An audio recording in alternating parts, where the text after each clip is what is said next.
মামনি, মামনি, হ্যাঁ, তুমি কি করতেছ?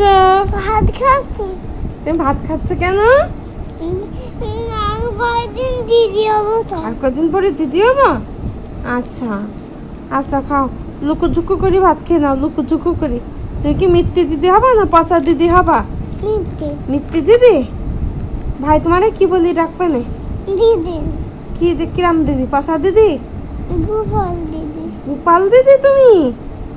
বলিও মা মিথ্যে গোপাল। তোমার কি মিথ্যে ভাই হবে?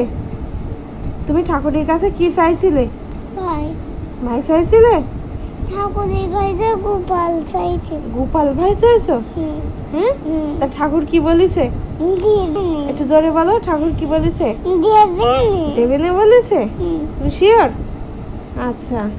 আমার মাম্মাম এখন ভাত খাওয়া শিখতেছে, আর কয়দিন পরে সে দিদি হতে যাচ্ছে। একা একা ভাত না খালি তো দিদি দিদি ভাব আসবে না। এজন্য সে নিজের হাতে ভাত তুলি খাওয়া শিখতেছে। যদিও এর আগেও সে কখনো ভাত তুলে খায়নি বললেও চলে, তাইতে সে ভাত তুলে খেতে পারে না। তো আজ কয়েকদিন বেশও চেষ্টা করতেছে যে ভাত তুলি খাওয়ার, কারণ ওর গালে তুলি সবসময় খাওয়া নিয়ে হয়, তো এই জন্য আর কি। তো যাই হোক, বাবা খাওয়াই দিতে চাইছে কিন্তু খাইতে চাচ্ছে না, জোর করে খাওয়াই দিতে আসছে। কারণ নিজে নিজে খাইলে শুধু ফাঁকি দেয়, ভাত খায় না। তো আজকে চেষ্টা করতেছে ভাত খাওয়া, তো ভাত খাচ্ছে ঘি দিয়ে। এর জন্য ঝাল ভাত খেতে পারে না। তো ঝাল ভাত খেলে কি হয়?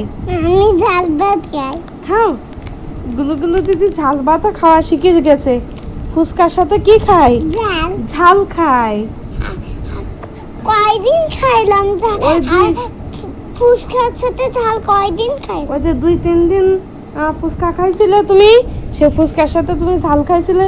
তুমি এখন তো বড় দিদি হয়ে গেছো, তাই তো? তোমরা বুঝতে পারো না, আমরা বুঝতে পারিনি।